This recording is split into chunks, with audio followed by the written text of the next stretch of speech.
কি রান্না হচ্ছে? তেল পটল। তেল পটল কি দিছ? প্রথমে তেলগুলো ভেজে নেওয়া হয়েছে হলুদের গুঁড়া আর লবণ দিয়ে, সরিষার তেল ভাজা হয়েছে, তারপরে ফোড়ন দেওয়া হয়েছে, জিরার ফোড়ন, শুকনা মরিচ, তেজপাতা। তারপরে এগুলো দিয়ে সুন্দর যখন একটা ঘ্রাণ বার হয়েছে, তারপরে পেঁয়াজ দেওয়া হয়েছে। পেঁয়াজ নরম করে ভেজে নেওয়ার পরে মশলা, যত মশলা আছে, হলুদের গুঁড়া, মরিচের গুঁড়া, ধনিয়া গুঁড়া, আদা, লবণ সামান্য পরিমাণ, আর তার সাথে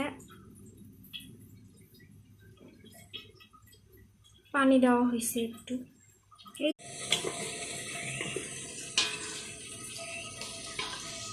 কি রান্না হচ্ছে?